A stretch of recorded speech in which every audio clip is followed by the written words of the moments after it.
Good evening, good evening, good evening. I know you. Hey, what's up, Chappie? Kev, how you doing, buddy? My buddy Kevin Hastings is with us tonight. Excellent. How you doing, Always love bud? talking baseball, man. Yeah, no, this kind of came impromptu. We've been talking about this for a little while, right? But let's talk about it tonight. We've been talking about jumping on together for what? Almost 3 years now? Yeah, at least a couple for sure. You know, I one of my nearest and dearest fantasy connections. I always loved your content. Aloha Fantasy Sports was amazing. I know you're doing great stuff now for Pitchers List, but I love it when similar minds collaborate. And I think we think alike, Kev. Oh yeah, absolutely. So this is totally unscripted. We're gonna talk down through this. I just want to get some takes from the great Kevin Hastings, the great Aloha Fantasy Sports on baseball life. Because, right now, if we're just being honest, this is the best time of year for baseball, right? Because what's happened? The NFL draft is done. Yeah, you still have some NBA and some NHL, but for the next 3 months, baseball owns the show. Right. And it's heating up. We got, I was just thinking the other day, and it's kind of weird. We always think, we all have recency bias in everything, but I don't remember in recent years, a more exciting April of baseball. We had Dodgers Padres. We had what Ohtani is doing. We had Mercedes and Badu. We've had so many great things to get excited about that even casual baseball fans are flocking to their television sets, which we haven't been able to say that in a while. Right. And the storylines are just getting greater too, right? I mean, we're not even to the Super Twos and all these great prospect coming up, and we're already, we're looking at people. All you have to do is look at the standings. The standings, right. Everybody knew at the beginning of the year, right, that the Yankees were a no-brainer in the East. That the White Sox were going to run away with the Central, and out West it was going to be Houston and everybody else, right? Hasn't happened that way. And that's the great thing about this sport. Take the Red Sox, for instance. What a difference a year makes. And one rule change, right? One rule change. We're talking about the ability for JD Martinez in particular to be able to use a recording device to analyze his at-bats real time in the sport. What a difference. Yeah, he's the catalyst for that lineup. The lineup wasn't horrible last season. It wasn't what we had become accustomed to. And JD Martinez in particular was well below what we expect from him. Right. But with him clicking, leading the AL and RBIs, and everybody else following along, we know their pitching staff has concerns, but when you're putting up the runs they're putting up, right, we could go pitch for him. Well, and you said the word right, catalyst, because you look at that. Verdugo, Devers, and Bogaerts don't work without JD. They don't work. They need that at the end of the lineup, and that's exactly what he is. Hunter Renfroe heating up last week. Absolutely. JD got in his ear. He got in his ear and said, "Hey, try this." And that's the thing. That's a great point. Yeah. Great players bring their teammates up. And you look at what a guy like Alex Verdugo's done. You look what a guy like Rafael Devers and Xander Bogaerts have done.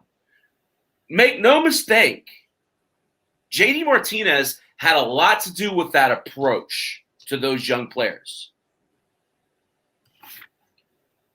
Oh, yeah, absolutely. So with that said, what do you think about Bobby Dahlbeck? You know, I really want to like Bobby Dahlbeck. Yeah.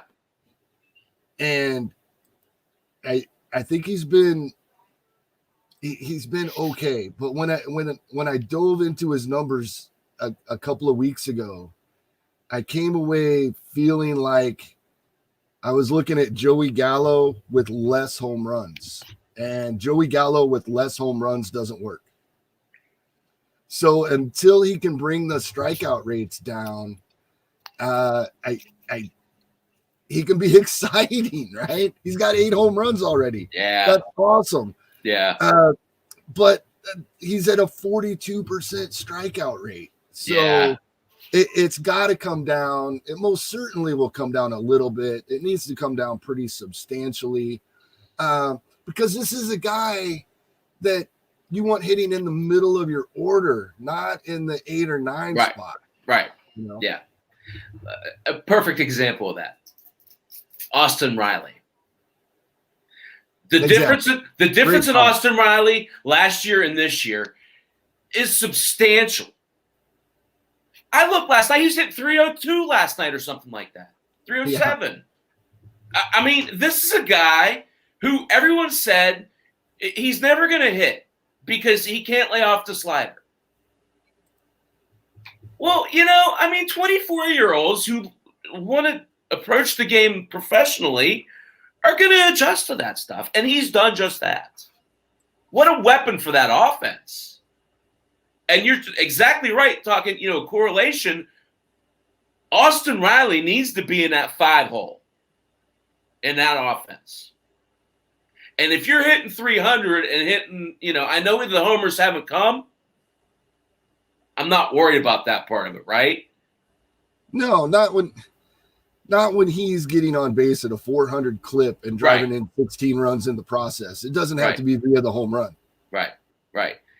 And I think that's the best part of it, is when these players start to learn that it's not just the long ball. They could be productive without their best stuff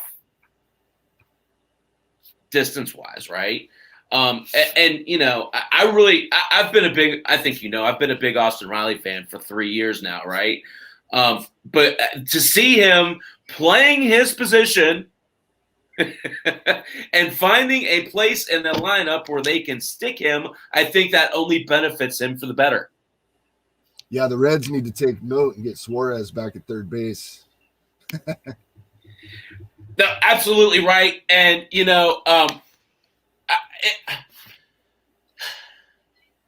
I wonder what happens there, right? I mean, because it seems like kind of everybody's playing out of place in Cincinnati. And I don't think that's good baseball. And they kind of, that's the home team here in Indianapolis. So I hear a lot of the talk, right? So, you know, they kind of use this correlation that they shift so much these days that really the movement doesn't make that big of a difference. But if you look at what they're doing, everyone in that infield is playing out of position.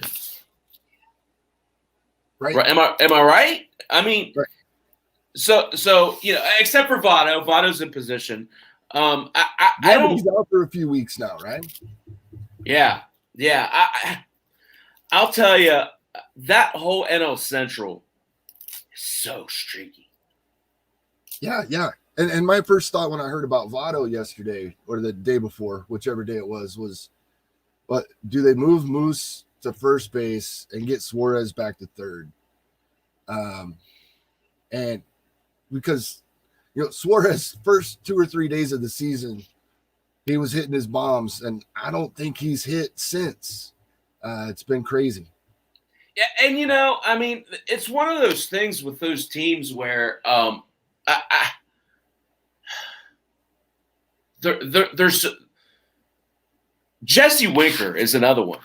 He is dominant, or he's terrible. And when he's dominant, he looks like a top 5 bat. But then you don't. There's just Castellanos is probably the most consistent bat in that lineup, in my opinion. Castellanos, to me, is one of the most consistent bats in Major League Baseball. Yeah. Over the last 4 to 5 seasons. Yeah. And that's why I think from a fantasy perspective, he gets overdrafted year in, year out. We know exactly who he is. Right. And yeah, when he first went to Wrigley, we thought, oh, he's out of Detroit. That's where he had a nice little hot streak when he went to Wrigley, got out of Detroit. Right. But he has put up the same numbers for 4 consecutive seasons. And so that is a great thing. We know what he can do. I think that, it's been quite some time since I was anticipating anything more coming from Castellanos. Just be happy with what he gives you on a daily and yearly basis. He's very consistent. He's Michael Brantley plus, right? Right. I mean, maybe a little less on average, but probably a little more power and a little more power. Yeah, not as many stolen bases as Brantley had earlier in his career, but Brantley's really been like a diamond in the rough for the past 4 or 5 seasons.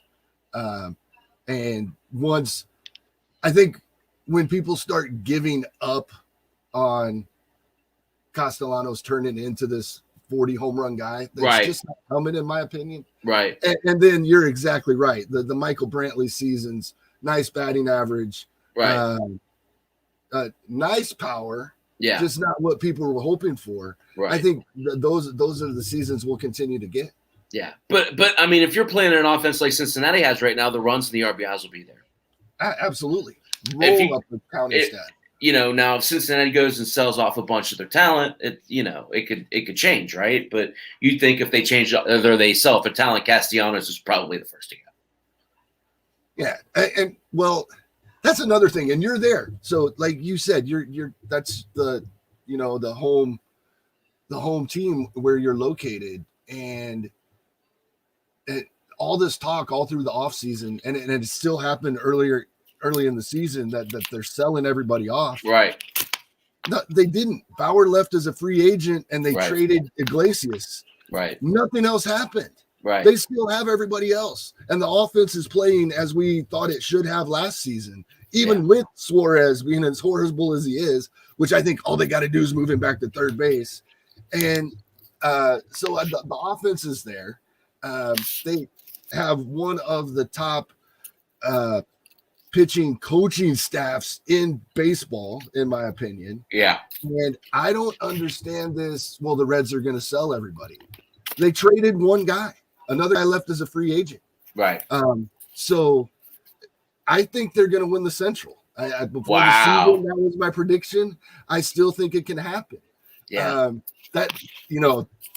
4 teams can win that division, but they're the one I think can come out on top. Yeah. That's an interesting take. I'll tell you, and I agree with most of it. The thing about it for me is, you're right. The talk of trading Sonny Gray in the offseason and all this stuff. I am interested to see with the Reds, really how their pitching holds up, right? They're very sink or swim. Their bullpen is in flux. There seems like there could be some help there, but the offense. Look, we're talking about this offense already. It's not even warm out yet. Right.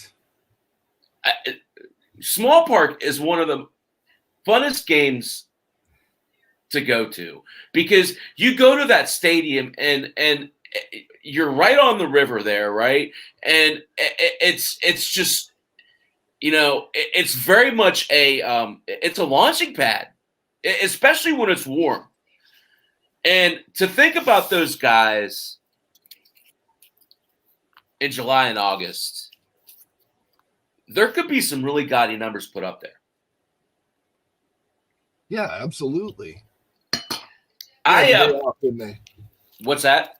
they had today off, I believe. There was a lot of day games, but I think they Yeah. had the day off. I don't have it in front of me, but they're going to Cleveland tomorrow. Talk about a team overachieving. The Cleveland Indians legitimate? I think a team that, I don't know if develops is the right word, gets the most out of their pitching is probably a better way to put it. Like Cleveland is always going to be in it, especially in a division. As much as everybody loved the White Sox coming into the season, and as good of an offensive lineup as the Minnesota Twins have, a lot of people thought this was the White Sox division for the taking. And, you know, they're down two of their best offensive players for a majority of the season, if not all of it, for at least one of them. Yeah. Really quick. We don't even have to get into the managerial decisions being made already that right. we all saw coming. And so this division is wide open. And when you have the pitching that Cleveland has, when you have done what you've done getting out of your pitching staff that you have in the past, and when Shane Bieber is the leader of that rotation, yes, you're legitimate. Of course, we all know that they've needed outfielders for 5 years. But, you know, Franmil Reyes, and the top 4 or 5 of that lineup is awesome. Yeah. And it wouldn't surprise me if they went and got, they're not going to go trade away anybody, right? You know, any of their top prospects. But it wouldn't surprise me if they went and got an affordable piece. If it's still close here in another couple of months, that pitching staff's always going to keep them legitimate. 2 questions. Ahmad Rosario in the outfield. Sink or swim? He does not look comfortable. Yeah, I'm a big Kansas City Royals fan, so I've seen him play for the last 4 days, and he looks lost out there, and he looks even more lost at the plate. Yeah. And Jimenez isn't doing much in the No. lineup either. No, he isn't. They really like him at shortstop. Yeah. So, you know, so far it doesn't look good for either of those two. Yeah. Looks as if they're going to try at least for a little bit longer to see if they can play through it. Right. But, you know, a couple of weeks ago, Rosario started to show a glimpse of what he had done in 19. Right. And I thought, oh, here we go. And then he kind of tailed off for a week. And then I got to watch him play all this week. And he just looks lost. Hopefully it's probably mental. So hopefully he can come up with something. But because I'd really like to see what we saw in 2019 out of him. Well, especially because, like, I don't know about you, but a lot of the leagues I'm in, he's been dropped or he's been available like all year long. Like you said, we're talking about a guy a couple years back who, you know, was a legitimate five-tool player, right, on the waiver wire. Yeah, we're only the crazy 2020 season away from that. Exactly. Well, and that's the other thing. So, like, as a savvy, experienced player, you look at that, and while it might look like a wart to a lot of the players that you're playing with, you're thinking in the back of your head about that version that you saw, and you're like, do I take a chance? Hang on to him for a couple weeks? Hope he gets it, you know?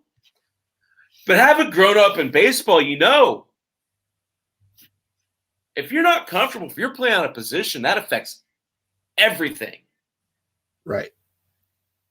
So I'm with you. I don't know if he does get it. And it's a shame in my big money league he's out there. I can't pick him up. I can't. Yeah, I did pick him up in a 15-team NFBC league. And after watching him play this week, depending on how many spots I need, I might have to let him go already. Watch him the rest of the weekend and see how things go. And depending on, my roster situation. But yeah, to your point, in 15-team NFBC league, just a week and a half ago, he was available on the wire, and I didn't spend much to get him. Yeah. I've been doing this thing. I've been pretty good at it. So I want to. This is a novice idea, right? Every week I do this. I do this segment. Free agents that'll be on everybody's radar next week. Right. Oh yeah, for sure. I love doing this. I've called Peralta before he jumped out. Talked about Austin Riley a couple weeks ago. It's been really fun to do. But to your point, I'm bringing this full circle. How about 23-year-old Josh Naylor? Yeah. You talk about a left-handed swing, and you talk about needing help in Cleveland in the outfield. This is a competent bat. He's been in the majors for 3 years already, Kev. And he's never hurt your team. He's just never played full-time. And I think he's at that point now. Because he's smoking the ball, right? Yeah. Yeah, he had a nice series against the Royals. And he's kind of at that transition of their lineup, right? Right. They have Cesar Hernandez leading off. Right. They got to do something at first base. I'm not a Jake Bowers fan. Right. He's in there now. But then Jose Ramirez, Eddie Rosario, Franmil Reyes, Josh Naylor. That's awesome. Yeah. And then a couple of guys we just talked about, Rosario, Jimenez. Right. Unfortunately, they have the injury at catcher now, so it looks like Austin Hedges, and I think they brought Rene Rivera back. I think he was playing today. Had a nice game. Okay. But so yeah, Josh Naylor there, he's barely in that middle third of the lineup where they're still dangerous. And he's kind of the tail end of that. So yeah, it's just first base and an outfielder still. Same situation they've had for quite some time. Yeah. Fortunately, they're opposite of the Red Sox, though, right? Their pitching keeps them in it. The Red Sox lineup keeps them in it. Well, and I'm just thinking, it's one of those things. I love to do this in my leagues. I love to keep one bench spot. Everyone's on audition, right? Come in for a week. You're in. You do well this week, I'll keep you. If not, I'll pick up the next thing. So that's how I work, right? I feel like this is a kid who is 1 week away from being a hot topic. Yeah, he absolutely could be. And you could get him this week for $1. That's my point. You get him this week for $1. If he has a hot week, next week he's $40, $50, right? Maybe not, but maybe, 20. Oh, that's the way it's been happening. Yeah. I go to Yahoo for my reference for 12-team leagues. He's 3% rostered. Exactly. So, yeah, right now you can grab him for a couple bucks. And I'm talking a couple bucks in $1,000 fab leagues. Right. Right. If you don't have zero bids, he's the kind of guy it's kind of hard to spend an entire dollar on in a $100 fab league. No, yeah, totally. But if you think the breakout is coming, you're much better off doing that than when he costs 7 or 8 next week, to your point. So that's the point of all of it, right? Because you get these bidding wars, especially early on in the year, because everybody's just bloodthirsty for relievers. Right. They will overspend on relievers all day long. So you end up spending your money, especially for me anyway, on like save hold leagues, on all these guys as they start to establish the pecking order in these bullpens. And then you're like a month in, and like for me, I have like in $1,000 Fab League, I have like $427 left, which is fine. I'm fine being in that spot. I did it on purpose. But you can't afford to spend $20 every Monday on the Austin Rileys of the world, right? You have to get them the week before when they're $1 or $2. Yeah, 100%.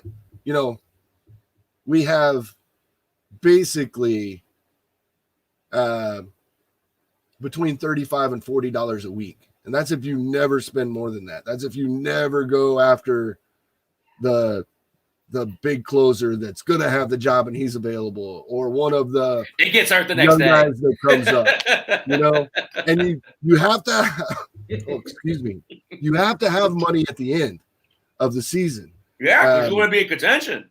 Right. You don't have to have a lot. You don't have to have like your entire weekly average if you just divide your fab budget by 26 weeks.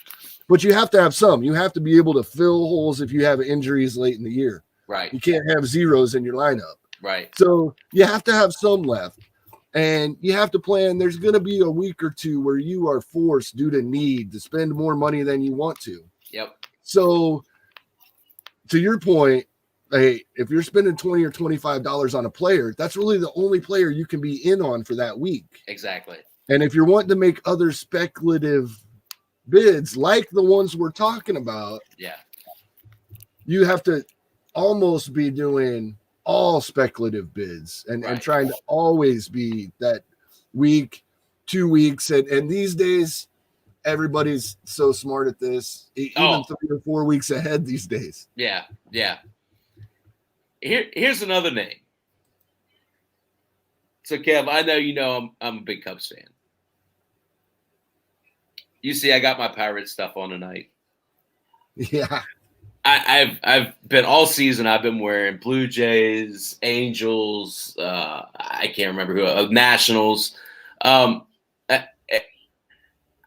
put it this way: I'm faithfully married. I've been married now for going on 10 years. This is our 10th year.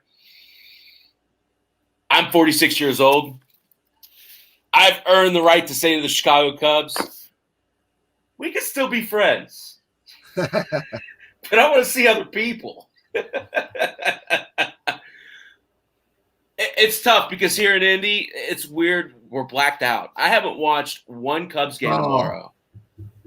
To date, I have watched exactly one Cubs game. I can't see them. So that's weird.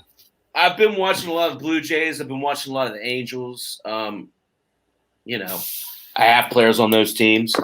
But back on point, could you see Matt Duffy being a player you want to pick up this time next week? It's possible. He's one of those guys that I don't necessarily speculate on ahead of time. He's the type of guy that's always there for you when you need him. You know, Josh Harrison, Freddie Galvis, these guys, they're still very low owned. They're playing well, but they're not going to hit over 20 home runs. Right. They're not going to steal double-digit bases. Yeah. But when you're in a bind, they are in the lineup every day. They're going to score runs. They're going to drive runs in. They're not going to kill your batting average. And they're just sitting there when you need them. Yeah. Or putting them in your when you're making your bids, and like, if I don't get the guy I want, but I have to have this position filled this week. Right. Freddie Galvis is next. Josh Harrison is next. I'm going to have somebody that I can put in my lineup. I'm going to get one of these guys. Yeah. He's maybe someone you'll spend $5 or $6 on to make sure you get somebody, right? Exactly. Yeah. Yeah. No, and I agree with it. You know, it's funny. So the Cubs got all cheapskate, right? I mean, you look at what they're doing. They're shopping all their guys. They're really willing to give them away for pennies on the dollar. And it's not a good look for him. I look at Matt Duffy as a type of player that's Chris Bryant's replacement. When they trade Chris Bryant, Matt Duffy will be their guy. And you're absolutely right. I mean, there's a lot of Jay Bell in Matt Duffy. He's never going to be this guy who's going to hit 25, 30 homers. But he's going to carry a decent average. He's going to be gritty. He's going to be grindy. I just see a player who a B-rate team signs long term because they don't want to spend money. Right. Am I wrong? No. Yeah. Not at all. You know, he's going to strike out less than 20% of the time. For the last couple of seasons, he's got a double-digit walk percentage. His career is about 7%, but it has increased every single year of his career. And it's up to over 14% this year. So he's going to get on base. He's going to score runs. He's going to drive some runs in. He's going to hit a handful of home runs and even steal a couple of bases. He's exactly that type of guy that when you need an infielder, he's a guy you can look to put in your lineup. He's got a career 283 batting average and almost 2,000 at-bats. Yeah. Right? So he's a perfect guy to fill in when you need somebody, but not the kind of guy that I take up a bench spot with, right? Absolutely. Because like I was saying, him, Josh Harrison, Freddie Galvis, those types of guys, but they're the first ones I go looking for when I need them. They just seem to always be there. So that's a great point. I mean, for me, it's almost like they're trying to backfill their lineup. They're trying to do what the Giants are doing poorly.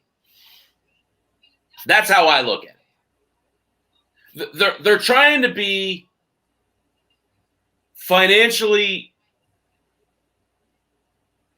tight, but they're bringing in the wrong players. Well, the Giants – they still don't have a leadoff hitter. The Giants have prospects. Yes. Like the Cubs had, right? These are them for the Cubs. Yes. They've ran their cycle. Yeah. You know, that they don't have replacements coming. Right. The Giants are the Cubs of 7 or 8 years ago. Right. The future is bright for the Giants. Yeah. When these guys are gone, it's going to be a while for the Cubs. Well, I totally agree. And that's why I tell people all the time, the Pirates will be a force before the Cubs will. And it's not close. I can see that. The Pirates are 2 to 3 years away from being a really good Major League Baseball team. People laugh when I say that. But it's true. Can I rant on the Pirates for a second, Kev? Absolutely. That you look at what they've done. You know, I was talking to my buddy Durf, Fred Cruz, the other night. He's a huge Pirates fan. And, you know, you look at Newman and you look at Frazier. That's the next big trade bait. They need to get those guys playing well. Because this time next year, both O'Neal Cruz and Nick Gonzalez are going to be ready. Not kind of ready, ready. So then you're looking at Brian Hayes, O'Neal Cruz, and Nick Gonzalez in your infield. Their pitching staff is probably 2 years away.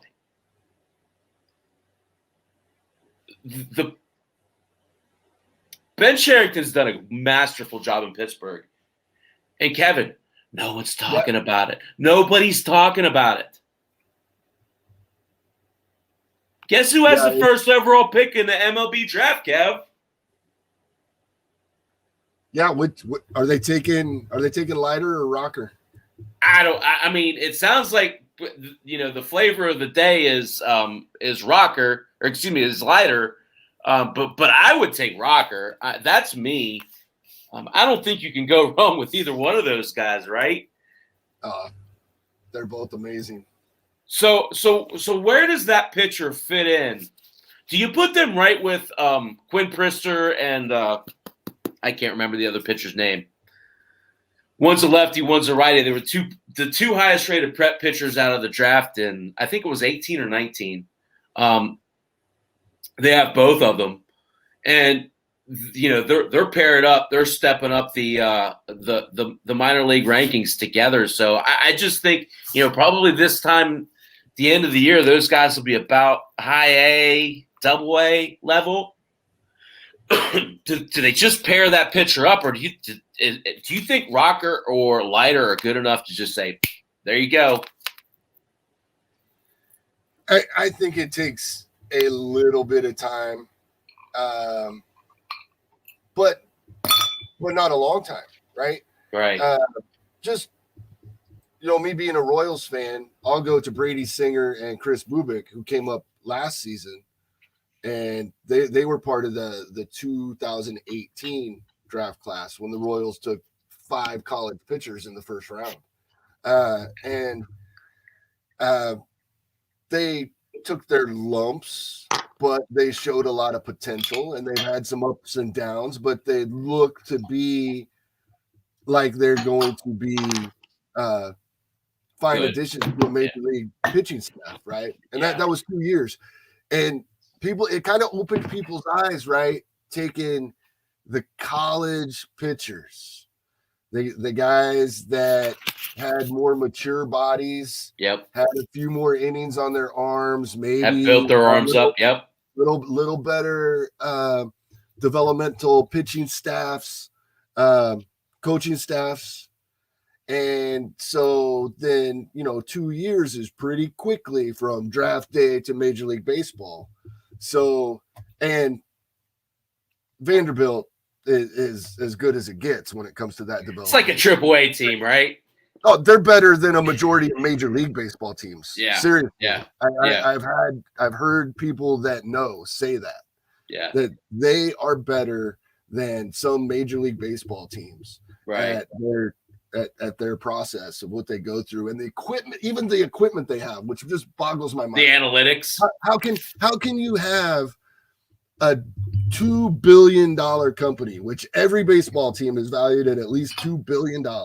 How can you have a $2 billion company and there be university baseball teams only allowed 11 scholarships that have better equipment than you have?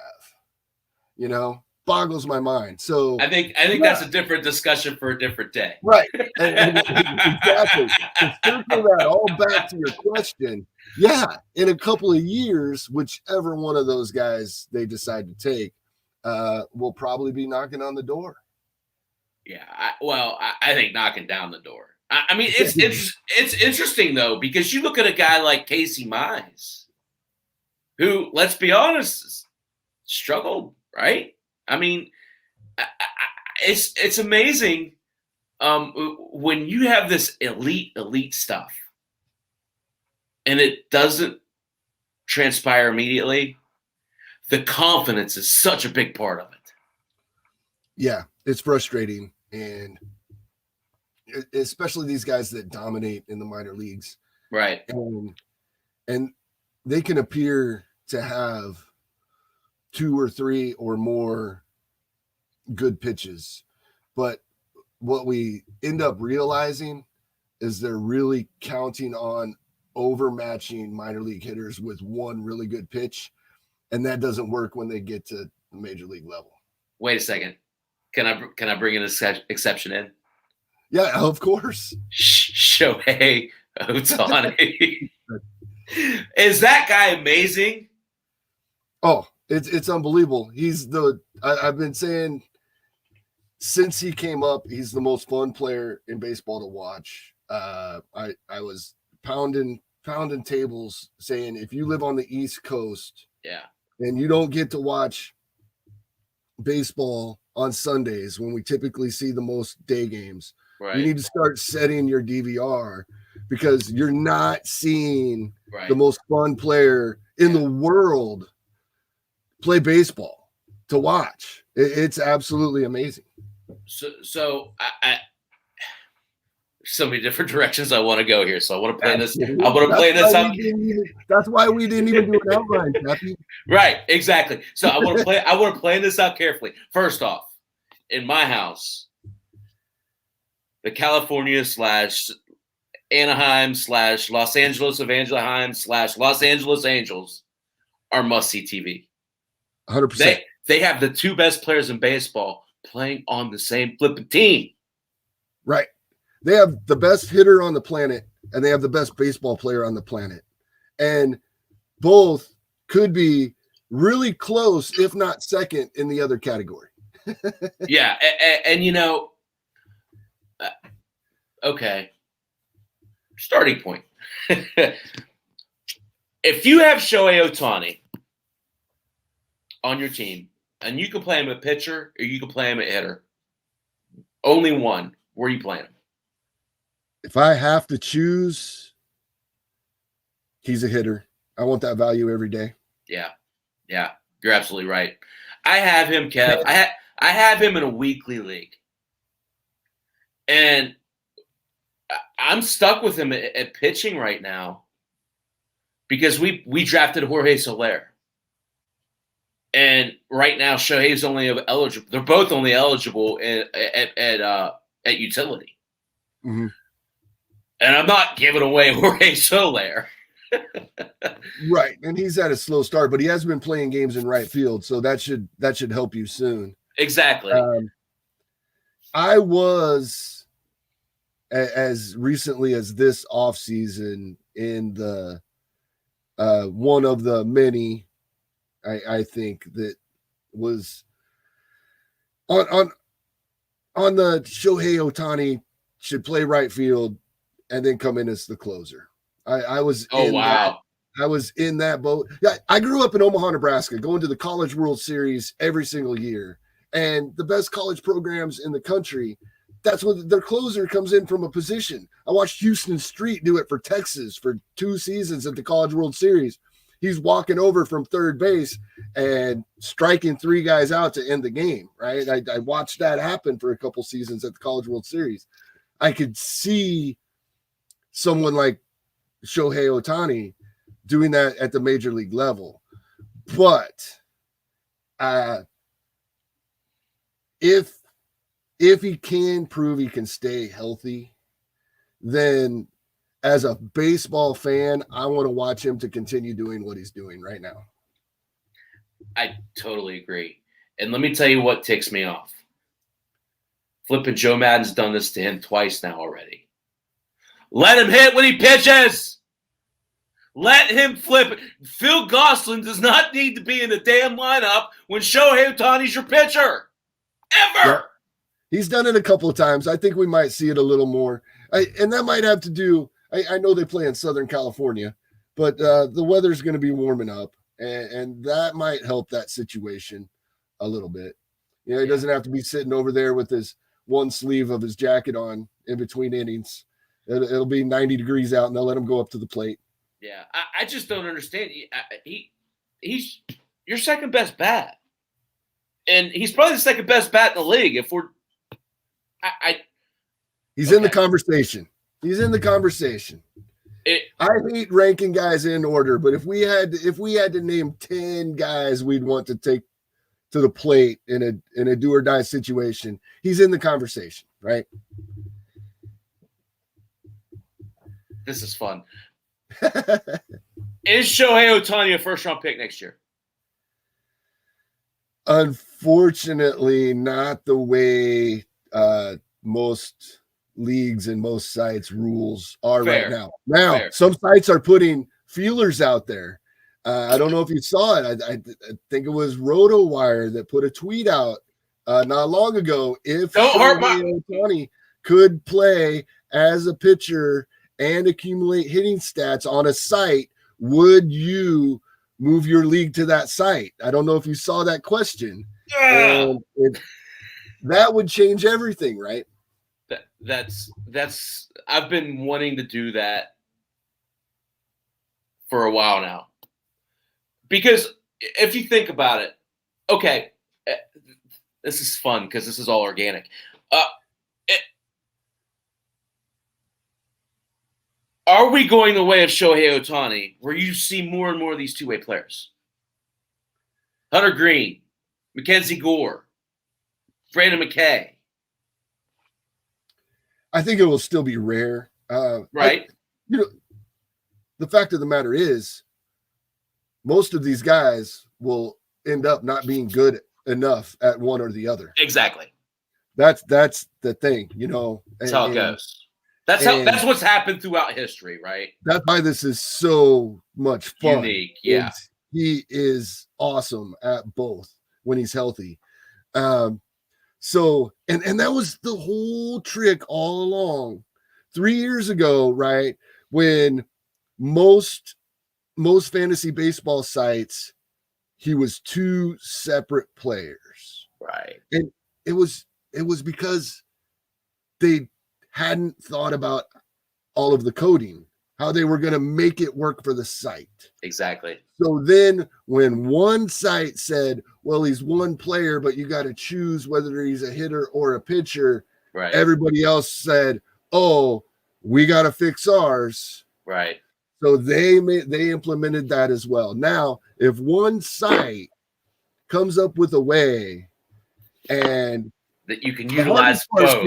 This is a bigger jump because now you're operating with rules of fantasy baseball leagues as well. Right. But if they can somehow make this jump to where on a daily basis you accumulate both his and it's fairly simple as far as rules go, right? Is if he counts as your UT and as one of your 9 pitchers. Right. And you get the stats for both if you elect to do it that way. Exactly. But as soon as one site does that, the others are going to follow suit, just like every other step along the way. Pressure's on, right? And then you're talking, yes, you are talking first round draft pick when that happens. Yes. So I'm in Fantrax. I'm in a daily league, right? A daily change league, pitcher, and it's my league. Actually, I tried to recruit you. You said no to me. Yeah, unfortunately. For record. Anyway, so in this league, he can be used either. But on pitching day, you have to choose. Right. You can put him in as a utility, but you can't get his pitching stats. Right. Kevin, in that format, is he a first-round pick? I think he may perform as a first-round pick, but what I realized is you don't have to draft him in the first round, even in that format. So he's the quality of a first-round pick in that format, but even in that format, you don't have to take him there. Right. Is what I noticed. Yeah. I drafted him in a daily points or not points, but daily change league, same format, pitcher or hitter, but change it out daily. And it was either late third or early fourth round before I grabbed him. I wasn't waiting any longer. Yeah. And I just missed him in my league. I think it was. I think he got drafted in the 6th, and I was waiting for him to come back to me. I was like, I gotta take Shohei there, and I waited around too long, and I didn't get him. If you'd have known he was going to stay healthy and pitch this well, then you'd have grabbed him earlier. Exactly. That was the thing. The big if, right? I think for this season we were drafting him mostly as a hitter, right? But he's just phenomenal, and he's changing everything. His stuff's amazing. So we got 10 minutes left. What do you want to talk about, Kev? Oh, man. I just love talking baseball. Yeah, it's great. How about Albert Pujols? Amazing, right? What growing up in a time of steroids, here's a guy that never got questioned about, and he's built right. He's not a like out of shape guy. I think there's been whispers, but there was never anything that to come of it. Yeah. When was the first time you heard the name Albert Pujols? Oh, geez. Well, I mean, for me, you think about it, being a Cubs fan, I got to know him pretty quickly. The thing that was always amazing to me is just what there wasn't any holes in his game when he was in St. Louis. He was one of the best defensive first basemen. His swing was a thing of beauty. And everything that went off his bat was for extra base hits. What an impressive player. And to think about where he's going to go down in the history books in this era without real steroid cloud around him. I think it's the best player since Bonds. Yeah, I believe so. It's him and Cabrera, and he's a pretty good step above Cabrera, I think. The reason I asked when you first heard of him is 2001, first fantasy baseball league I'd ever played in. I think it was our second or third year. It was a points league.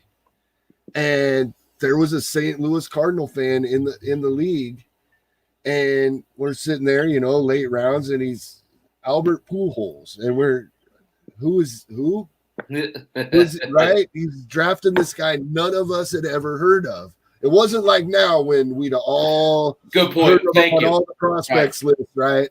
Prospects weren't a thing. Yeah, it was the Cardinals fan grabbed him. Yeah, of course, won the league running away when you get a guy that comes out and produces like that right out of the gate as late as he got him in a points league that we played back then.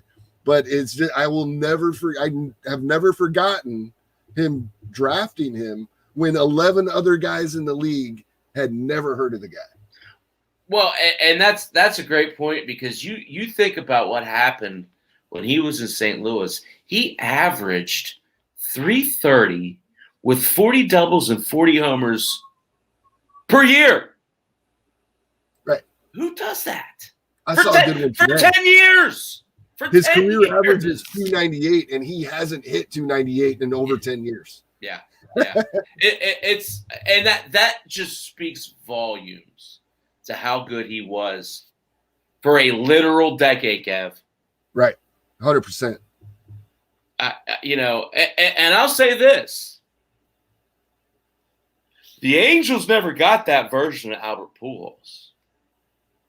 They got a couple good years, but they still got a pretty good version of Albert Pujols. They still got a serviceable player. Now, these last couple years haven't been the best, right?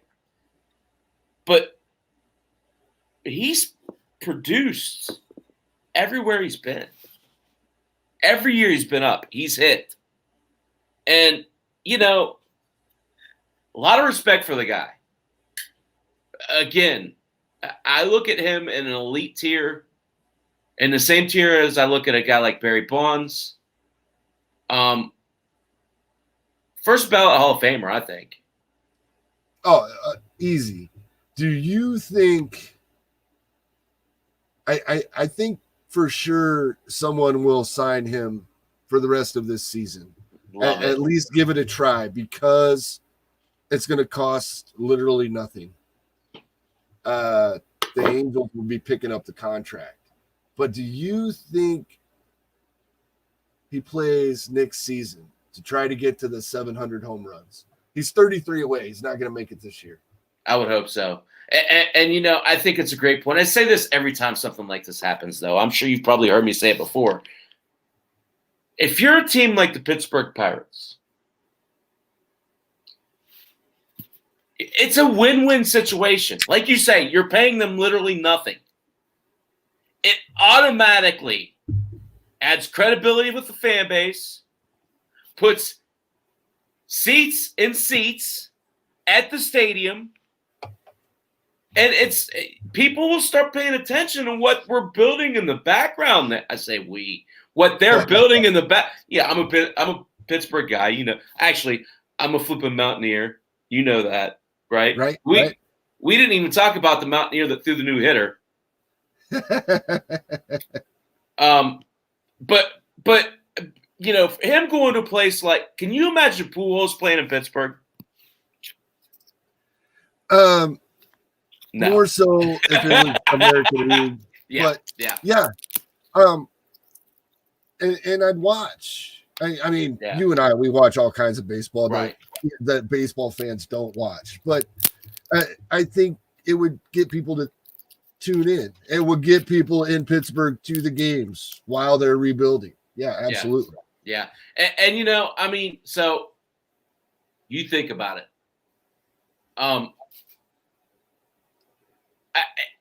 It gives good publicity. It gives that we're really trying here, that extending the olive branch. I don't know where else it would be needed more than a place like Pittsburgh. I'm saying they probably won't sign. But you need to invigorate a fan base. I think Albert Pujols does that. Especially if you're talking about chasing a home run record, you know, 700 hasn't happened. You know, I think it's a good sign for whoever does it. Yeah, I think, you know, he's not going to play every day, but if he gets, you know, 350 to 400 at bats, he's going to get to within 20 this season. Right. You know, and then next August and September, he can cherry pick. We're going to have a great time. Yeah. We're going to have a great time watching him hopefully approach 700 home runs. Yeah. For somebody. Right. It'll be interesting to see who it's for. Probably an American League team. Absolutely. That has a designated hitter that cannot hit lefties. Yeah. Is my guess. Nope. I totally agree. Totally agree. Well, buddy, this hour has flown by so fast. Yeah, it did. We waited for, like I said, 3 years to do this.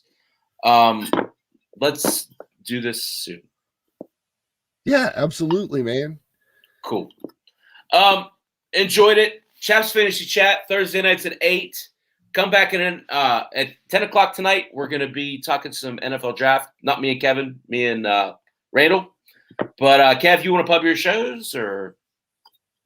Yeah, man, just real quick, doing some things over at pitcherlist.com. On the Wire is our weekly Fab podcast that I do with Adam Howe.